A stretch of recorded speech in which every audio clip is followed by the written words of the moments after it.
S, ಇನ್ನು ಕಲ್ಯಾಣ ಕರ್ನಾಟಕ ಭಾಗದಲ್ಲಿ ಈಗ ಅತಿ ಚರ್ಚೆಗೆ ಗ್ರಾಸವಾಗಿರುವಂತಹ ವಿಷಯ ಏನಂದ್ರೆ ಹೈದರಾಬಾದ್ ಕರ್ನಾಟಕ ಶಿಕ್ಷಣ ಮಂಡಳಿ ಅಕ್ರಮವಾಗಿ ಒಂದಿಷ್ಟು ಜಾಗವನ್ನ ಪಡೆದುಕೊಂಡಿದೆ, ಸರ್ಕಾರಿ ಜಮೀನನ್ನ ಪಡೆದುಕೊಂಡಿದೆ ಅಂತ ಕೆಲವೊಂದು ಸಾಮಾಜಿಕ ಕಾರ್ಯಕರ್ತರು ಆರೋಪವನ್ನ ಮಾಡ್ತಾ ಇದ್ರು. ಆದ್ರೆ ಆ ಆರೋಪಗಳನ್ನ ನಿಜಕ್ಕೂ ಸತ್ಯನ, ಅಷ್ಟಕ್ಕೂ ಅವ್ರ ಸಾಮಾಜಿಕ ಕಾರ್ಯಕರ್ತರು ಮಾಡ್ತಿರುವಂತ ಆರೋಪಗಳು ಏನು, ಇವೆಲ್ಲವೂ ಕೂಡ ಸಾಕಷ್ಟು ಚರ್ಚೆಗೆ ಗ್ರಾಸವಾಗಿದ್ವು. ನಿಜಕ್ಕೂ ಹಾಗಿದ್ರೆ ಹೈದರಾಬಾದ್ ಕರ್ನಾಟಕ ಶಿಕ್ಷಣ ಮಂಡಳಿಯವರು ನಿಜಕ್ಕೂ ಸರ್ಕಾರಿ ಜಮೀನನ್ನ ಅಕ್ವೈರ್ ಮಾಡ್ಕೊಂಡಿದ್ರ, ಸರ್ಕಾರಿ ಜಮೀನನ್ನ ತಮ್ಮ ಹೆಸರಿಗೆ ಮಾಡ್ಕೊಂಡಿದ್ರ, ಇವೆಲ್ಲ ಪ್ರಶ್ನೆಗಳು ಕೂಡ ಉದ್ಭವ ಆಗ್ತಾ ಇದ್ವು. ಆದ್ರೆ ಆ ಒಂದು ವಿಷಯಗಳಿಗೆ ಸಂಬಂಧಪಟ್ಟ ಹಾಗೆ ಏನು ಶಶಿಲ್ ಜಿ ನಮೋಶಿ ಅವರು ಹೈದರಾಬಾದ್ ಕರ್ನಾಟಕ ಶಿಕ್ಷಣ ಸಂಸ್ಥೆಯ ಅಧ್ಯಕ್ಷರು, ಅವರು ಈ ಒಂದು ಕುರಿತು ಸ್ಪಷ್ಟನೆಯನ್ನು ಕೂಡ ಕೊಟ್ಟಿದ್ದಾರೆ. ಆ ಸ್ಪಷ್ಟನೆಯನ್ನ ಏನಂದ್ರೆ ಆ ಒಂದು ಭೂಮಿ ಈ ಭಾಗದಲ್ಲಿ PWD ಭೂಮಿ, ಸರ್ಕಾರಿ ಭೂಮಿಯನ್ನ ಈ ಭಾಗದಲ್ಲಿ ಶೈಕ್ಷಣಿಕ ಅಭಿವೃದ್ಧಿಗಾಗಿ ₹1 ಲೀಸ್ಗೆ ಪಡೆಯಲಾಗಿತ್ತು. ಅದರ ರಿನಿವಲ್ ಟೈಮ್ 50 ವರ್ಷವಿತ್ತು. ಆದ್ರೆ ಅಂದಿನ ಅಧ್ಯಕ್ಷರು ಅದನ್ನ ರಿನಿವಲ್ ಮಾಡಿಲ್ಲ.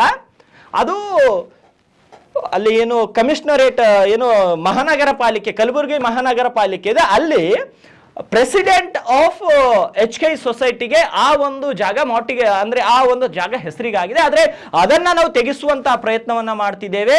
ಏನು 30 ಕೋಟಿ ಫ್ರಾಡು, ಅವೆಲ್ಲವೂ ವಿಷಯಗಳು ಕೆಲವೊಂದು ಸಾಮಾಜಿಕ ಕಾರ್ಯಕರ್ತರು ಮಾಡಿದ್ರು. ಆದ್ರೆ ಸಂಸ್ಥೆಯಲ್ಲಿರುವಂತವ್ರು, ಸಂಸ್ಥೆಯ ಲಾಭ ಪಡೆಯುವಂತವ್ರು ಯಾರು ಕೂಡ ಇಂಥವರಿಗೆ ಸಪೋರ್ಟ್ ಮಾಡಬೇಡಿ ಅಂತ ಅವರು ಮನವಿಯನ್ನು ಕೂಡ ಮಾಡ್ಕೊಂಡಿದ್ದಾರೆ. ಹಾಗಿದ್ರೆ ಶಶಿಲ್ ಜಿ ನಮೋಶಿ ಅವರು ಖುದ್ದಾಗಿ ಏನ್ ಹೇಳಿದ್ದಾರೆ? ಯಾಕಂದ್ರೆ ಈ ಒಂದು ಸುದ್ದಿಗೆ ನಾವು ಕನ್ಕ್ಲೂಷನ್ ಅನ್ನ ಕೊಡಬಹುದು ಹಂಗೆ ಹಿಂಗೆ ಅಂತ, ಆದ್ರೆ ಖುದ್ದಾಗಿ ಅಧ್ಯಕ್ಷರೇ ಹೊರಗಿಂದ ಬಂದಂತ ಆರೋಪಗಳಿಗೆ ಖುದ್ದಾಗಿ ಅವರೇ ಪ್ರತ್ಯುತ್ತರವನ್ನ ಕೊಟ್ಟಿದ್ದಾರೆ ಮತ್ತು ಅದಕ್ಕೆ ಮಾಹಿತಿಯನ್ನ ಕೊಟ್ಟಿದ್ದಾರೆ. ಇವತ್ತಿನ ಪ್ರೈಮ್ ಟೈಮ್ ನ ಈ ಒಂದು ಕೊನೆಯ ವಿಷಯದಲ್ಲಿ HK ಸೊಸೈಟಿಯ ಏನು ಅಧ್ಯಕ್ಷರಿದ್ದಾರೆ ನಮೋಶಿ ಅವರು, ಅದಕ್ಕೆ ಪ್ರತ್ಯುತ್ತರವನ್ನ ಮತ್ತೆ ಕೆಲವೊಂದು ಪ್ರಶ್ನೆಗಳಿಗೆ ಉತ್ತರವನ್ನು ಕೊಡುವಂತಹ ಕೆಲಸವನ್ನ ಮಾಡಿದ್ದಾರೆ. ಅವ್ರು ಏನ್ ಹೇಳಿದ್ದಾರೆ ಒಂದ್ಸಲ ಕ್ವಿಕ್ ಆಗಿ ನೋಡ್ಕೊಂಡು ಇವತ್ತಿಗೆ ಈ ಪ್ರೈಮ್ ಟೈಮ್ ಅನ್ನ ಇಲ್ಲಿಗೆ ಮುಗಿಸ್ತಾ ಇದ್ದೀನಿ. ಮತ್ತೆ ನಾಳೆಯ ಪ್ರೈಮ್ ಟೈಮ್ ನಲ್ಲಿ ಮತ್ತಷ್ಟು ಮಾಹಿತಿಯನ್ನ ನಿಮ್ಮ ಮುಂದಿಡುವಂತಹ ಪ್ರಯತ್ನವನ್ನ ಮಾಡ್ತೇನೆ. ನಮಸ್ಕಾರ. ಇತ್ತೀಚೆಗೆ MR ಮೆಡಿಕಲ್ ಕಾಲೇಜಿನ ಜಾಗದ ಬಗ್ಗೆ ಸಾಕಷ್ಟು ಸುದ್ದಿಯನ್ನು ಮಾಡ್ತಾ ಇದೆ, ಪತ್ರಿಕೆಯಲ್ಲಿ ಕೂಡ ಬಂದಿದೆ, ತಾವೆಲ್ಲರೂ ನೋಡಿರ್ಬೋದು. ಇದರ ಸತ್ಯಾಂಶ ನಿಮ್ಗೆ ಹೇಳಲಿಕ್ಕೆ ಇಚ್ಛಪಡ್ತೇನೆ. 1968ರಲ್ಲಿ ಈ ಜಾಗ 14 ಎಕರೆ 27 ಗುಂಟೆ PWD ಅವರು ನಮಗೆ ಲೀಸ್ ಕೊಟ್ಟಿದ್ದಾರೆ. ಅಂದರೆ ಸರ್ಕಾರ ನಮ್ಗೆ ಲೀಸ್ ಕೊಟ್ಟಿದ್ದಾರೆ. ಎಷ್ಟು ಹಣಕ್ಕೆ? ಬರೀ ₹1. ಎಲ್ಲರಿಗೂ ಗೊತ್ತಿರಲಿ, ನಮ್ಮ ಸಂಸ್ಥೆ ಪ್ರಾರಂಭ ಆಗಿದ್ದೆ ಜನರಿಂದ ಕಲೆಕ್ಟ್ ಮಾಡಿದಂಥ ಸೆಸ್ಸಿಂದ ನಮಗೆ ಹಣ ಕೊಟ್ಟಿದ್ದಾರೆ. ಅಂದರೆ ಒಂದು ರೀತಿಯಿಂದ ಸಾಕಷ್ಟು ದುಡ್ಡು ಸಂಗ್ರಹ ಮಾಡಿ ನಮ್ಗೆ ಕೊಟ್ಟು ಈ ಅತ್ಯಂತ ಹಿಂದುಳಿದ ಭಾಗದಲ್ಲಿ ಉನ್ನತ ಅಂದರೆ ಪ್ರೊಫೆಷನಲ್ ಕಾಲೇಜಸ್ ಇಲ್ಲ ಅಂಥೇಳಿ ದುಡ್ಡು ಕೊಟ್ಟು ಸರ್ಕಾರ ಪ್ರಾರಂಭ ಮಾಡಿದ್ದಾರೆ. ಆ ಕಾರಣಕ್ಕಾಗಿ ₹1 ಲೀಸ್ ಕೊಟ್ಟು ₹1 ರೆಂಟ್ ತೊಗೊಂಡು ನಮ್ಗೆ ಲೀಸನ್ನು ಕೊಟ್ಟಿದ್ದಾರೆ 50 ವರ್ಷ ಕಾಲಕ್ಕೆ. ಈ ಲೀಸ್ ಪೀರಿಯಡ್ ಯಾವಾಗ ಮುಗೀತು ಅಂದರೆ 1/4/2018ಕ್ಕೆ ಇದು ಲೀಸ್ ಮುಗೀತು. ನನ್ನ ಪ್ರಶ್ನೆ ಏನೀಗಂತಂದ್ರೆ 1/4/2018ರಲ್ಲಿ ಯಾರು ಅಧ್ಯಕ್ಷರಿದ್ದರು, ನೀವು ಇದಕ್ಕೆ ರಿನ್ಯೂವಲ್ ಯಾಕೆ ಮಾಡ್ಕೊಂಡಿಲ್ಲ? ಯಾಕೆ ಸುಮ್ಮನಿದ್ರಿ?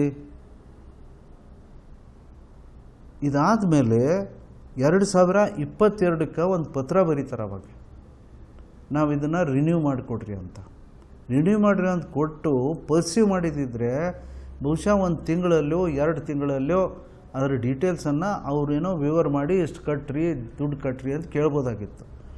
1.5 ವರ್ಷ ಕಾಲ ಏನು ಪರ್ಸ್ಯೂ ಮಾಡಿಲ್ಲ. ನಾನು ಕೇಳೋದು ಇಷ್ಟೇ, ನೀವು ಇಷ್ಟೇ ದಿವಸ ಸುಮ್ಮನೆ ಹಾಕಿದ್ರಿ?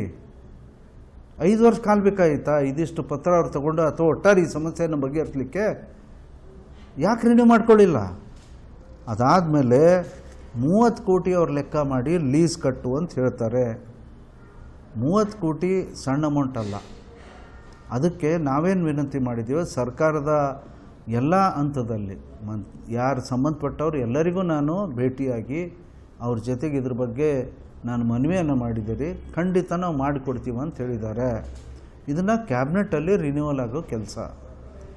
ಈ ಮಧ್ಯದಲ್ಲಿ ಇನ್ನೊಂದು ಸಮಸ್ಯೆ ಏನು ಉಂಟಾಯಿತು ಅಂತಂದರೆ 76ರಲ್ಲೋ 77ರಲ್ಲೋ ಎಲ್ಲೋ ಒಂದು ಕಡೆ ಕಾರ್ಪೊರೇಷನ್ನಲ್ಲಿ ಇದು ಪ್ರೆಸಿಡೆಂಟ್ HKE ಸೊಸೈಟಿ ಜಾಗ ಅಂಥೇಳಿ ಮ್ಯೂಟೇಷನ್ ಆಗಿದೆ.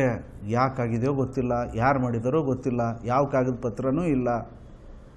ನಮಗೆ ಗಮನಕ್ಕೆ ಬಂದ ತಕ್ಷಣ ನಾವು ಹೇಳಿದ್ದೇವೆ ಇದು PWD ಲ್ಯಾಂಡ್, ಇದು ನಮ್ಮ ಲ್ಯಾಂಡ್ ಅಲ್ಲ, ದಯವಿಟ್ಟು ಇದನ್ನ ಹೆಸರು ಬದಲಾವಣೆ ಮಾಡಿಕೊಡಿ ಅಂತ ನಾವು ಕೇಳಿದ್ದೇವೆ. ಈ ಮಧ್ಯದಲ್ಲಿ PWD ಅವರು ಕೂಡ ನಮಗೇನು ಬರೀತಾರೆ ಅಂತಂದರೆ ಇದು ಅಂದರೆ ಇದು ಜಾಗ ಮ್ಯೂಟೇಷನ್ ಏನು ನಿಮ್ಮ ಹೆಸರಿಗಿದೆ ಅದನ್ನು ಬದಲಾವಣೆ ಮಾಡಿಕೊಡಿ ಅಂತ ಅವ್ರು ಕೇಳಿದ್ದಾರೆ. ಆದರೆ ದುರ್ದೈವದ ಸಂಗತಿ ಏನಂತಂದರೆ ಯಾರ್ಯಾರು ಸೋಷಿಯಲ್ ಆ್ಯಕ್ಟಿವಿಟೀಸ್ ಅಂತ ಹೇಳ್ಕೊತಾರೆ, ಸುಮ್ಮನೆ ಏನೇನೋ ಸುಳ್ಳು ಸಗಡು ಹೇಳ್ಕೊತ ಒಟ್ಟಾರೆ ಇದಕ್ಕೆ ವಿಳಂಬ ಆಗಲಿಕ್ಕೆ ಅಥವಾ ತೊಂದರೆ ಕೊಡುವಂಥದ್ದೇ ಕಾರಣ. ನಾನು ಈ ಸಂದರ್ಭದಲ್ಲಿ ನಮ್ಮ ಸದಸ್ಯರಿಗೆ ಅಥವಾ ನಮ್ಮ ಸಿಬ್ಬಂದಿ ವರ್ಗಕ್ಕೆ ನಾನು ವಿನಂತಿ ಮಾಡ್ತೀನಿ, ದಯವಿಟ್ಟು ಈ ಥರ ವ್ಯಕ್ತಿಗಳಿಗೆ ಯಾರೇ ಸಂಸ್ಥೆ ವಿರುದ್ಧ ಕೆಲಸ ಮಾಡ್ತಾರೆ ಅದಕ್ಕೆ ಪ್ರೋತ್ಸಾಹ ಕೊಡಬೇಡಿ. ಮತ್ತು ಇಂಥದಕ್ಕೆಲ್ಲ ಪ್ರೋತ್ಸಾಹ ಕೊಟ್ಟರೆ, ಯಾಕಂದರೆ ನಾವೆಲ್ಲ ಸಂಸ್ಥೆಯ ಈ ಸಂಸ್ಥೆ ಬೆಳೆದಿದೆ ಅಂತ ನಮಗೂ ಕೂಡ ಅದರದ್ದು ಎಷ್ಟೋ ದೊಡ್ಡ ಪ್ರಮಾಣದ ಕೊಡುಗೆ ಇದೆ. ಸಂಸ್ಥೆ ಬೆನಿಫಿಟ್ ತೊಗೊಂಡು ಸಂಸ್ಥೆ ವಿರುದ್ಧ ದಯವಿಟ್ಟು ಯಾರೂ ಮಾತಾಡಬಾರ್ದು. ಈ ಮಧ್ಯದಲ್ಲಿ ನಾವು ಕೋರ್ಟಿಗೆ ಹೋಗಿದ್ದೇವೆ, ಕೋರ್ಟಲ್ಲಿ ವಿನಂತಿ ಮಾಡಿದ್ದೇವೆ ಈ ಸಮಸ್ಯೆ ಬಗೆಹರಿಯುವವರೆಗೆ ನಮ್ಮ ಕಾಲಾವಕಾಶ ಕೊಡಿ ಅಂತ. ಮತ್ತು ಸರ್ಕಾರದ ಬೇರೆ ಬೇರೆ ಅಂಗಗಳಿಗೆ ಈಗಾಗಲೇ ಕೋರ್ಟ್ ಏನು ಹೇಳಿದೆ, ಈಗ ಸದ್ಯ ಅದಕ್ಕೆ ನೀವು ಕ್ರಮಗಳನ್ನು ಕೈಗೊಳ್ಳಬೇಡ್ರಿ ಅಂತ ಸ್ಪಷ್ಟವಾಗಿ ಅವರು ಆದೇಶ ಮಾಡಿದ್ದಾರೆ. 4 ವಾರಕ್ಕಿಂತ ಹೆಚ್ಚಿನ ಕಾಲ ನಮ್ಗೆ ಸಮಯ ಕೊಟ್ಟಿದ್ದಾರೆ. ಇನ್ನೂ ಮುಂದಿನ ಡೇಟ್ ಬರುತ್ತೆ, ಅದನ್ನೆಲ್ಲ ನಾವು ಪರಿಶೀಲನೆ ಮಾಡೋಣ. ಒಟ್ಟಾರೆ ಇದ್ರ ಬಗ್ಗೆ ನಾವು ಸರ್ಕಾರ ಹಂತದಲ್ಲಿ ಏನು ಮಾಡಬೇಕು ನಾವು ಮಾಡ್ತಾಯಿದ್ದೀವಿ. ದಯವಿಟ್ಟು ಯಾರೂ ಇದಕ್ಕೆ ಇದು ಊಹಾಪಗಳನ್ನು ಕೇಳಿ ಏನೇನೋ ದಯವಿಟ್ಟು ತಾವು ಯಾರೂ ಮಾತಾಡಬೇಡ್ರಿ. ಸಂಸ್ಥೆಯ ಹಿತದೃಷ್ಟಿಯಿಂದ ಸಂಸ್ಥೆಯ ಬಗ್ಗೆ ಒಳ್ಳೆಯದನ್ನು ಮಾತಾಡ್ರಿ. ನಾವು ಇದ್ರ ಬಗ್ಗೆ ಕೆಲಸ ಮಾಡ್ತಾಯಿದ್ದೀವಿ. ಮತ್ತೊಮ್ಮೆ ನಾವು ಹೇಳಬೇಕಾಗಿತ್ತೆ, ಹಿಂದಿನ ಅವಧಿಯಲ್ಲಿ ಇದ್ದಂಥವರು ಮಾಡಲಾರ್ದಕ್ಕೆ ನಾವು ಈ ಸಮಸ್ಯೆಯನ್ನು ಎದುರಿಸ್ತಾ ಇದ್ದೀವಿ. ಇದು ಅರ್ಥ ಮಾಡಿಕೊಡ್ರಿ. ನಮ್ಮ ಪ್ರಯತ್ನ ಸಂಪೂರ್ಣವಾಗಿದೆ. ಎಲ್ಲ ಹಂತದಲ್ಲಿ ನಾವು ತೆಗೆದುಕೊಳ್ಬೇಕಾದಂಥ ಕ್ರಮಗಳನ್ನು ಕೈಗೆ ತಗೊಳ್ತಿದ್ದೀವಿ. ಮತ್ತು ಸರ್ಕಾರಕ್ಕೆ ನಾವು ವಿನಂತಿ ಮಾಡಿಕೊಡ್ತೀವಿ ಅಂತ ಅವರು ಒಪ್ಕೊಂಡಿದ್ದಾರೆ. ಇಷ್ಟು ಮ್ಯೂಟೇಷನ್ ಅವ್ರ ಹೆಸರಿಗೇನು ನಮ್ಮ ಹೆಸರಿಗೇನಿತ್ತು ಅದು PWD ಹೆಸರಿಗೆ ಆಗಬೇಕು. ಅದಕ್ಕೆ ವಿನಾಕಾರಣ ವಿಳಂಬ ಆಗಿದೆ, ಅದು ಇರಲಿ. ಆದರೆ ಅದನ್ನು ಸರಿಪಡಿಸಿ ನಾವು ಸರ್ಕಾರಕ್ಕೆ ಹೋಗಿ ವಿನಂತಿಯನ್ನು ಮಾಡಿ ನಾವು ಲೀಸ್ ಮಾಡ್ಕೊತೀವಿ. ದಯವಿಟ್ಟು ನಿಮ್ಮೆಲ್ಲರ ಸಹಕಾರ ಬೇಕು. ಹೊರತಾಗಿ ನಮ್ಮ ಸಂಸ್ಥೆಯ ವಿರುದ್ಧ ದಯವಿಟ್ಟು ಕೈ ಜೋಡಿಸಿ ಕೇಳ್ತೀನಿ, ಯಾರೂ ಮಾತಾಡಬೇಡಿ. ಧನ್ಯವಾದಗಳು.